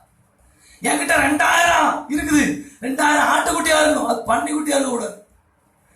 ஒரு நேரம் 2000 மேய்ச்சிட்டு இருந்தா ஒருத்தன், அந்த மாதிரி ஆட்களை நம்ம வளர்த்துடக்கூடாது. ஒண்ணு எனக்கு ரொம்ப பிடிச்ச ஒரு விஷயம், யோசுவா வேவு பார்க்க ஆள் அனுப்பும் போது 2 பேர் தான் அனுப்புறான். அதுக்கு காரணம் அவன் கற்றுக்கொண்ட பாடம். மோசே 12 பேர் அனுப்புறாரு, அந்த 2 பேர் தான் தேர்றான், யோசுவாவும் காலேபும். அப்ப நாம நல்லா கவனிங்க, நாம் பழைய ஏற்பாட்டு அதிகாரங்கள் எல்லாத்தையும் உட்கிரகித்தவர்களா நாம புதிய ஏற்பாட்டுல மாடர்ன் அப்டேட்டட் வெர்ஷனா இருக்கிறபடினால நாம் தேவனுடைய சித்தத்தை சரியாக செயல்படுத்த வேண்டும். அந்த 50 பேருக்கு பயிற்சி கொடுத்து பிரயோஜனம் இல்லை. எரிகோல பயிற்சி கொடுத்து, கில்கால பயிற்சி கொடுத்து, பெத்தேல்ல பயிற்சி கொடுத்து பிரயோஜனம் இல்லை. நீ என் கூடவே இருந்து என்னை பின்பற்றி வந்து என்னைய தொடர்ந்து நான் போகிற இடத்துக்கு வந்துட்டே இருக்கிறேன். இப்ப நான் போற இடத்துல நீ வர முடியாது, வரக்கூடாது. ஏனென்றால் உனக்கு ஒரு கமிஷன் கொடுக்கப்பட்டிருக்குது, உனக்கு ஒரு கட்டளை பொறுப்பு கொடுக்கப்பட்டிருக்குது, அதை நீ நிறைவேற்ற வேண்டும். அதனால நீ என்ன வேணும்னு கேளு. கேட்கிறான், எனக்கு வேற எதுவும் வேணாம், நீங்க போயிட்டு பிறகு எனக்கு சாப்பாட்டு கஷ்டமா இருக்கும், அதனால ஒரு என் குடோன்ல கொஞ்சம் ரைஸ் அடுக்கி வைங்கன்னு சொல்ல அவன் கேட்கிறான். அவன் சொல்றான், எனக்கு நீ உன்கிட்ட இருந்த அபிஷேகம் எனக்கு ரெட்டத்தனையா வேணும். எத்தனை பேர் உண்மையா இன்னைக்கு அது மாதிரி ஜெபிக்கிறோம்? எத்தனை பேர் உண்மையா அது மாதிரி ஜெபிக்கிறோம்? என்ன கேட்பாங்க, நிறைய பேர் கேட்பாங்க, பிரதர் நீங்க எப்படி பிரதர் திடீர்னு இந்த ஊழியத்தை ஆரம்பிக்கிறீங்க, அந்த ஊழியத்தை ஆரம்பிக்கிறீங்க, எப்படி பிரதர் இதெல்லாம் செய்றீங்க? எனக்கு தெரியும். இன்னைக்கு நாங்க சொல்றோம், எங்களோட திருச்சபையில ஒரு 30-38 ஊழியக்காரங்களுக்கு சப்போர்ட் பண்ணுகிறோம். வட இந்தியாவில் இருக்கிற மிஷினரிகளுக்கு சப்போர்ட் பண்ணுகிறோம். பல பயிற்சிகளை கொடுக்கிறோம். மாத்திரமல்ல, எங்களுடைய திருச்சபையில ஊழியர்கள் இருக்கிறாங்க, எங்களுடைய கிளை சபைகள் இருக்கிறது, எல்லாருக்கும் சபை தான் கொடுத்துட்டு இருக்குது. அடிக்கடி எங்களுடைய சபையில சொல்லக்கூடிய ஒரு காரியம், சபையை நம்பி ஊழியக்காரன் இருக்கக்கூடாது. சபையோ சபையினுடைய காணிக்கையிலோ நம்பி இருக்கக்கூடாது. நான் பெரிய வசதியானவங்க கிடையாது, என்கிட்ட ஒண்ணும் கிடையாது. ஆனால் வேதம் சொல்லுகிறது அப்படிதான் சொல்லுது. ஏன்? சபையை நம்பி இருந்தா பல நேரங்களில் சோர்ந்து போக நேரிடும். சபையை நம்பி இருந்தா காணிக்கைக்காக பிரசங்கம் பண்ண நேரிடும். சபையை நம்பி இருந்தா என்னுடைய நினைவுகள் சபையை குறித்ததாகவே இருக்கும். அப்படி அல்ல, தேவனுடைய ராஜ்யத்தில் மாற்றத்தை கொண்டு வரக்கூடிய, தேவனுடைய சித்தத்தை சுமக்கக்கூடியவனாக இருக்கிற யாரா இருந்தால் அவர்கள் மேல் இரட்டத்தனையான அபிஷேகம் வரும். அதனாலதான் என்னை பார்த்து கேட்பாங்க, எப்படிப்பா இதெல்லாம் செய்யற? என்னை ஒரு சிலர் சொல்லுவாங்க, இவருக்கு ஏகப்பட்ட பணம் வருது சொல்லுவாங்க. கிடையவே கிடையாது. எங்க சபையில இருக்கிற 80 to 120 பேர் மக்கள், கிளை சபைகள் எல்லாம் சேர்த்தா ஒரு 200 பேர் இருப்பாங்க. இந்த 200 பேர் கொடுக்குற காணிக்கை கொண்டுதான் இவ்வளவு பெரிய காரியங்களை செய்கிறோம். ஏன் தெரியுமா? நான் செய்யக்கூடிய ஒரு காரியத்தை செய்ய ஆரம்பித்த உடனே எல்லாருடைய கைகளும் கொடுக்க ஆரம்பிக்கும். காரணம் என்னவென்றால், நாங்க செய்யக்கூடிய வேலைகள் எல்லாரையும் உடன்பட வைக்கிறதா இருக்கிறது. ஒரு நாளும் எங்க பாஸ்டர் செய்யறது அனாவசியமா செய்யறாருன்னு ஒருத்தரும் யாரும் சொன்னது இல்ல. எதை சொல்ல வர அவர் விரும்புகிறேன்னா, இவன் கேட்கிற ஆண்டுட்ட, அதனாலதான் நாங்க ஜெபிக்கிற ஜெபத்துக்கு கர்த்தர் பதில் கொடுக்கிறார். அவன் கேட்கிற ஜெபம் நியாயமா இருக்கு.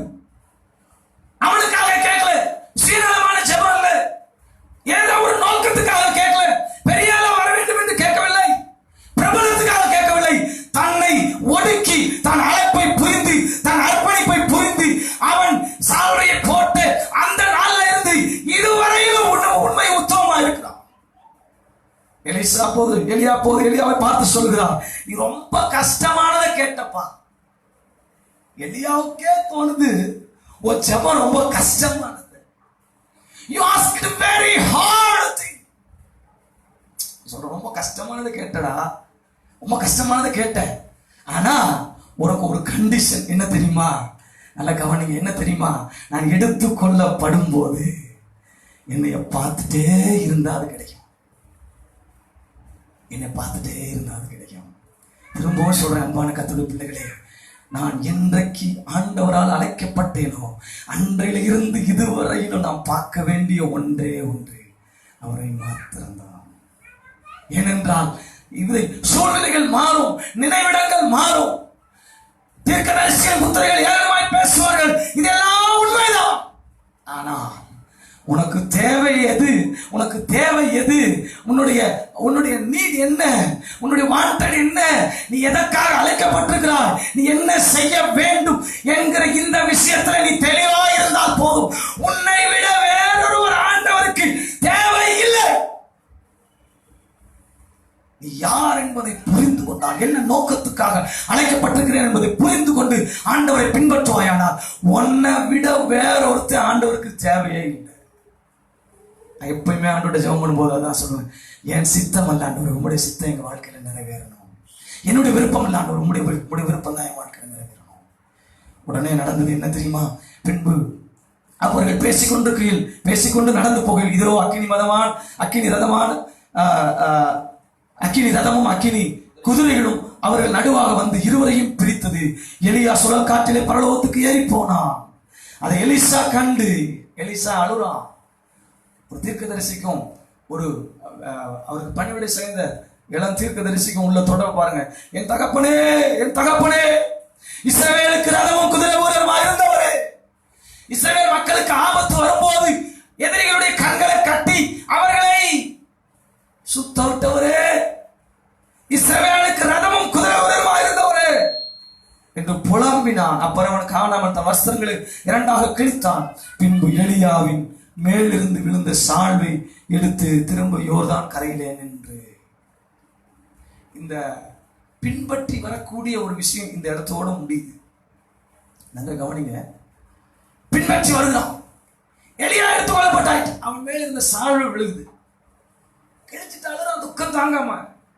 அப்ப உண்மையான ஒரு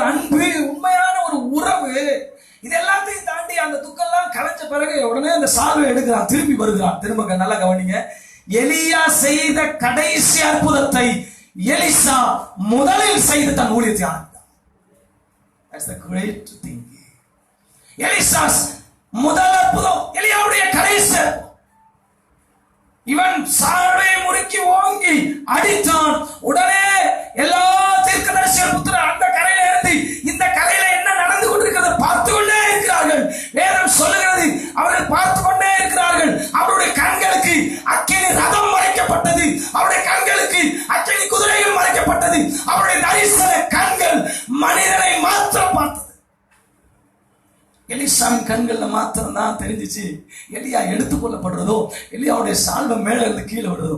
சால்வை முறுக்கி அடிச்சான், யோர்தான் பிளந்துச்சு, அந்த கரைக்கு வந்தான். எல்லாம் ஓடி வந்து இவங்களுக்கெல்லாம் சீனியர், இவங்களுக்கெல்லாம் முன்னாடி இருந்தவங்க, இவங்களை விட உயர்ந்தவங்க, அவங்க எல்லாம் ஓடி வந்து அவர்கிட்ட சொல்றாங்க, நாங்க உங்களுக்கு பணிவிடை செய்வோம், எங்களுக்கு தெரியும் எலியாவுடைய அபிஷேகம் உங்க மேல இறங்கிருக்கு. எப்பா நீங்களா யாருப்பா? நீங்களும் தீர்க்கதரிசியோட புத்திரர் தான்ப்பா, நீங்களும் அந்த அழைப்புக்கு அழைக்கப்பட்டவங்க தான்ப்பா. ஆனா இவங்க சொல்றாங்க, ஆமா நாங்க ஒண்ணு செய்யட்டுமா, எலியாவை தேடட்டுமா, ஆள் அனுப்பட்டுமா? இவங்க போட்டு கேட்டுட்டே இருக்கிறதுனால ஓகே அனுப்புங்கன்னு சொல்றாங்க. அவங்க அனுப்பி போய் தேடி பார்த்து வந்து சொல்றாங்க, இல்ல அதான் நான் சொன்னேனே அவர் கிடைக்க மாட்டார், அவர் போயிட்டாரு. நல்லா கவனிங்க. இந்த தீர்க்கதரிசியோட புத்திரருடைய கண்கள் எலியாவை சாப்பாட்டுக்காகவும் உணவுக்காகவும் உடைமைகளுக்காகவும் இந்த உலகத்துக்காகவுமே பார்த்து கொண்டிருந்தது. ஆனா எலிசாவுடைய கண்கள், எலிசாவுடைய பின்பற்றுதல், ஆண்டவரை பின்பற்ற வேண்டும், அந்த மனிதனை போல மாற வேண்டும், அந்த மனிதன் எப்படி பின்பற்றுகிறாரோ அதை போல இரட்டத்துணையாய் ஆண்டவரை பின்பற்ற வேண்டும் என்கிற ஒரே காரணத்தினாலே கர்த்தர் இரட்டத்துணையான அபிஷேகத்தை அவனுக்கு கொடுத்தார். நாம் எப்படி பின்பற்றணும்? ஒரு சில வசனங்களை மாத்திரம் வேகமாக சொல்லி நான் உங்களுக்கு சொல்ல முடிக்க வேண்டும் என்று விரும்புகிறேன். அப்போஸ்தலர் 2ஆம் அதிகாரத்தில் வாசிக்கும் போது அங்கே வேதம் சொல்லுகிறது, அவர்கள் காத்திருந்தார்கள். காத்திருந்த போது ஒரு பெரிய அபிஷேகம் அவர்கள் மேல் இறங்கினது. அப்போஸ்தலர் அனுபவத்தை குறித்து வாசிக்கிறோம். பிரியமானவர்களே, அது மாத்திரமல்ல, வேகமாக வாசிப்பீர்களானால் யாக்கோபுக்கு எழுதின நிருபம் 5ஆம் அதிகாரம் 7ஆம் வசனத்தை வாசிக்கும் போது, பின்மாறி முன்மாறிக்கு பயிரிடுகிறவன் எப்படி பின்மாறிக்கு முன்மாறிக்கு காத்திருக்கிறானோ அதே போல கர்த்தருக்கு காத்திருக்க வேண்டும். ஆபகுக்கு எழுதின தீர்க்கதரிசன புஸ்தகம் 2ஆம் அதிகாரம் 3ஆம் வசனத்தில் வாசிக்கும் போது, குறித்த காலத்துக்கு தரிசனம் வைக்கப்பட்டிருக்கிறது, முடிவில் அது விளங்கும், அது பொய் சொல்லாது, தாமதித்தால் அதுக்கு காத்திரு, அது நிச்சயமாய் வரும், அது தாமதிப்பது இல்லை. தாமதித்தால் அதுக்காக காத்திரு. கர்த்தர் சொன்ன வார்த்தைகளுக்கு நீ காத்திரு, அது நிறைவேறும். நானோ வென்றால், மிக 7 சொல்லப்பட்டிருக்கிறது 7ஆம் வசனம், நானோ வென்றால் கர்த்தரை நோக்கி கொண்டு என் ரட்சிப்பின் தேவனுக்கு காத்திருப்பேன், என் தேவன் என்னை கேட்டருளுவார். அவர் கேட்டருள மட்டும் காத்திருக்க வேண்டும், ஆனாலும் உங்களுக்கு இறங்கும்படி கர்த்தர் காத்திருப்பார். ஏசாயா தீர்க்கதரிசி சொல்கிறான் 30:18 சொல்லும் போது, ஆனாலும் உங்களுக்கு இறங்கும்படி கர்த்தர் காத்திருப்பார், உங்கள் மேல் மனதுருகும்படி எழுந்திருப்பார். கர்த்தர் நீதி செய்கிற தேவன், அவருக்கு காத்திருக்கிற யாவரும் பாக்கியவான்கள். அவர் உங்களுக்கு நீதி செய்வதற்காக நீங்கள் அவருக்கு காத்திருக்க வேண்டும், அவர் உங்களுக்கு இரக்கம் செய்வதற்காக காத்திருக்க வேண்டும். மத்தேயு 24:13 சொல்லுகிறது, முடிவு பரியந்தம் நிலைத்திருப்பவனே ரட்சிக்கப்படுவான். ஆரம்பம் மாத்திரம் ஆடம்பரமா அழகா ஆரம்பிச்சாச்சு, முடிவு எப்படின்னு தெரியலன்னு சொல்றவங்க தேவ அழைப்பை புரிந்து கொள்ளாதவர்கள். அதனாலதான் முடிவு பரியந்தம் நிலைத்திருந்தா ரட்சிக்கப்படுவீங்க. ஏசாயா 33:2ஆம் வசனம் சொல்கிறது, கர்த்தாவே எங்களுக்கு இறங்கும், உங்களுக்கு காத்திருக்கிறோம். தேவரீர் காலையில் அவர்கள் புயம் இக்கட்டா அவர்கள் புயமும் இக்கட்டு காலத்தில் எங்கள் ரட்சிப்புமாயிரும். எங்களுக்கு புயமும் எங்களுக்கு ரட்சிப்புமா இருக்கிறார், அதனால நாங்க அவருக்கு காத்திருக்கிறோம். சங்கீதக்காரன் 62:5 சொல்லுகிறான், என் ஆத்துமாவே தேவனையே, அப்படின்னா என்ன அர்த்தம்? தேவனை மட்டுமே சார்ந்து அமர்ந்துரு, நான் நம்புகிறது அவரால் மட்டும்தான் வரும். அன்பு கர்த்தருடைய பிள்ளைகளே, நாம் தீர்க்கதரிசியோட புத்திரர்களாக இருக்கிறோமா? நாம் எப்படி காத்திருக்கிறோம்? நாம் காத்திருந்து தெய்வீக வல்லமையை பெற்றுக்கொள்ளும் மட்டும், until you receive the double portion, you have to wait under the feet of God, under the presence of God. தேவனுடைய பரிசுத்த பிரசன்னத்திலே, தேவனுடைய பாதத்திலே அவர் இரட்டிப்பான வல்லமை எனக்கு தரும் மட்டும் அவர் விடவே மாட்டேன் என்கிற விடாப்பிடியான ஒரு காத்திருப்பு, ஒரு அணுகுமுறை, ஒரு நடைமுறை. அவர் என்ன, எனக்கு ஃபர்ஸ்ட் பிரெஃபரன்ஸ் அவர் தான், நான் பிடிச்சிருக்கிறேன் அவர் தான் என்கிற ஒரு விடாப்பிடியான ஒரு தீர்மானத்திலே அவருடைய பாதத்திலே நீங்கள் அமர்ந்திருப்பீர்களா? கர்த்தருக்கே காத்திரு, நீ நம்புகிறது அவராலே வரும் என்று வேதம் சொல்லுகிற அடிப்படையில் கர்த்தர் உங்களை ஆசீர்வதிப்பார். இந்த வார்த்தையை கேட்டுக்கொண்டு அன்பு சகோதரனே சகோதரியே, நீங்கள் எப்போதும் ஒருபோதும் தீர்க்கதரிசிகளுடைய புத்தர்களைப் போல இருக்க வேண்டாம் என்று உங்களை அன்பாய் கேட்டுக்கொள்கிறேன். தீர்க்கதரிசிகளுடைய புத்தர்கள் சபையில் தான் இருந்தார்கள், அவர்கள் சாட்சிகளாக இருந்தார்கள், தீர்க்கதரிசிகளுடைய புத்தர்கள் என்று அழைக்கப்பட்டார்கள். ஆனால் தீர்க்க தரிசனத்துக்குரியதோ அல்லது வேத வார்த்தைக்குரியதோ தேவனை பின்பற்றுகிற காரியங்கள், அணுகுமுறைகள், நடைமுறைகள் எதுவுமே அவருடைய வாழ்க்கையில இல்லை. அப்படிப்பட்ட பிள்ளைகளாக நாம் இராதபடிக்கு நாம் எதற்கு அழைக்கப்பட்டிருக்கிறோம், எப்படி செயல்பட வேண்டும் என்கிற காரியத்தை நாம் உணர்ந்தவர்களாய் செயல்படுவோம். கர்த்தர் நம்மை ஆசீர்வதிப்பார். நாம் யாரும் தலைகளை தாழ்த்தி ஆண்டவரை நோக்கி பார்ப்போமா? எங்களை அதிகமாக நேசிக்கிற எங்கள் அன்பின் பரலோக பரிசுத்த பிதாவே, இந்த ஆசீர்வதிக்கப்பட்டதான மன மகிழ்ச்சி நல்ல பரிசுத்த கால வேளையிலே நோக்கி நாங்கள் ஜெபிக்கிறோம். இது எங்களோடு பேசின உடைய வேத பகுதிக்காக ஸ்தோத்திரம். ஆண்டவரே, எங்க வாழ்க்கையிலே கில்காலுடைய அனுபவம், நினைவு கூறுகிறதும் நிந்தையை புரட்டி போடுகிறதுமான அனுபவங்கள் எங்கள் வாழ்க்கையில எங்களுக்கு சுற்றி காண்பித்தீர் உண்டு. ஆண்டவரே, எங்களுடைய வாழ்க்கையிலே பெத்தேல் தேவனுடைய வீடு, தேவனுடைய ஆண்டவரே கட்டளைகள் இருக்கிற இடம், தேவனுடைய சித்தத்தை அறிந்து கொள்கிற இடம், தீர்க்க தரிசிகள் வருகிறதும் போகிறதுமாக இருந்த இடம், தேவனுக்கு பிரியமான இடம், வானத்துக்கும் பூமிக்கும் ஏணி வைக்கப்பட்டது மாத்திரமல்ல, அங்கே கர்த்தருடைய வார்த்தை உண்டாயிற்று என்று கூட நாங்கள் வாசிக்கிறோம். மாத்திரமல்ல ஆண்டவரே, தீர்க்க தரிசிகள் புத்திரர்கள் உண்மையாய் தேவ மனுஷனை பின்பற்றுகிறோம். பரிசயம் எரிகோ தடை, அந்த தடையை உடைக்குவதற்கு அபிஷேகம் தான் தேவை என்பதை குறித்து கூட நாங்கள் வாசித்தோம்.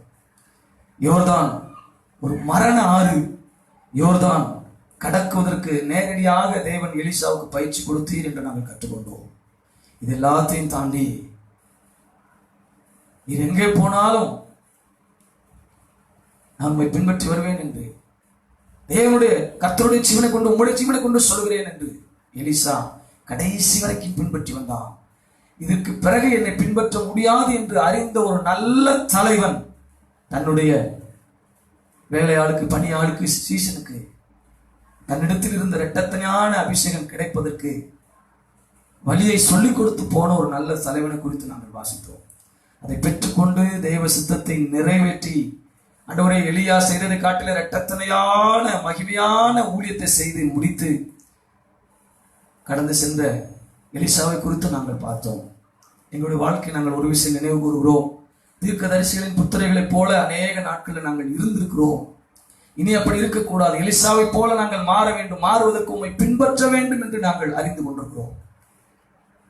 பின்பற்றினால் மாத்திரமே, விடாப்பிடியாய் பின்பற்றினால் மாத்திரமே தேவனுடைய அபிஷேகத்தை பெற்றுக்கொள்ள முடியும். தேவனுடைய மனுஷன் கடைசி நேரத்தில் தேவனிடத்தில் செல்லும் போது இனி அந்த இடத்துக்கு நீ வர முடியாது என்று அவன் சொன்னதை போல இப்போது தேவனுடைய மனிதர்கள் சொல்லுகிற காரியங்களை கூட பரலோகத்துக்கு போக மட்டும் அவர்கள் சொல்லுகிறதை உண்மை உத்தமமாய் பின்பற்றக்கூடிய ஒரு அனுபவம், கர்த்தருடைய வார்த்தையை பின்பற்றுகிற ஒரு அனுபவத்தை குறித்து எங்களுக்கு சொல்லிக் கொடுத்து இது எல்லாத்தையும் கேட்டு நாங்கள் எலிசாவை போல எங்களுடைய வாழ்க்கையை மாற்றிக்கொள்ள எங்களுக்கு இந்த விஷயம். நீங்கள் துதி கன மகிமையாவும் எங்களுடைய பொற்பாதத்தில் சமர்ப்பிக்கிறோம். ஜெபம் நல்ல பிதாவே, ஆமென். என் ஆத்மாவே கர்த்தரை ஸ்தோத்திரி, என் முழு உள்ளமே பரிசுத்த நாமத்தை ஸ்தோத்திரி. என் ஆத்மாவே கர்த்தரை ஸ்தோத்திரி, கர்த்தர் செய்த சகல உபகாரங்களையும் மறவாதே. நம்முடைய பிதாவாகிய தேவனுடைய அன்பும் கர்த்தராகிய இயேசு கிறிஸ்துவினுடைய கிருபையும் பரிசுத்த ஆவியானுடைய அன்பினைக்கும் வழிநடத்தலும் பாதுகாலும் இன்றும் இன்றும் சதா காலங்களிலும் நம் அனைவரோடு கூட இருப்பதாக. ஆமென். அன்பான கர்த்தருடைய பிள்ளைகளே, இந்த கர்த்தருடைய வார்த்தை உங்களுக்கு மிகவும் பிரயோஜனமாக இருந்தால் உங்களுடைய நண்பர்களுக்கும் மற்ற உறவினர்களுக்கும் நீங்கள் பகிர்ந்து கொள்ளுங்கள். எங்களுடைய ஃபேஸ்புக் அக்கவுண்ட் கர்மல் ராஜன் மற்றும் கர்மல் ஃபவுண்டேஷன் இந்த 2 அக்கவுண்ட் இருக்கிறது. இதிலே எங்களுடைய செய்திகள் இருக்கும், நீங்கள் பின்தொடரலாம். மற்றும் எங்களுடைய YouTube channel Bethel fellowship church Lalgudi என்கிறதான யூடியூப் சேனல்ல எங்களுடைய செய்திகளும் மற்ற ஆராதனைகளும் பதிவேற்றம் செய்யப்படுகிறது. அதை நீங்கள் பின்தொடரலாம். ஒருவேளை இந்த ஊழியத்திலே நீங்கள் பங்கு பெற வேண்டும் என்றோ அல்லது இந்த ஊழியத்திலே தாங்க வேண்டும் என்று விரும்பினால் எங்களுடைய பேடிஎம் அக்கவுண்ட் 9447857111 என்கிறதான பேடிஎம் அக்கவுண்டை நீங்கள் பயன்படுத்தலாம். மற்ற விசுவாசிகள், நம்முடைய விசுவாசிகள் வழக்கம் போல Carmel foundation ministries Karur Vysya bank அக்கவுண்டை பயன்படுத்தும்படி கேட்டுக்கொள்கிறேன். God bless you. Have a nice day. Thank you.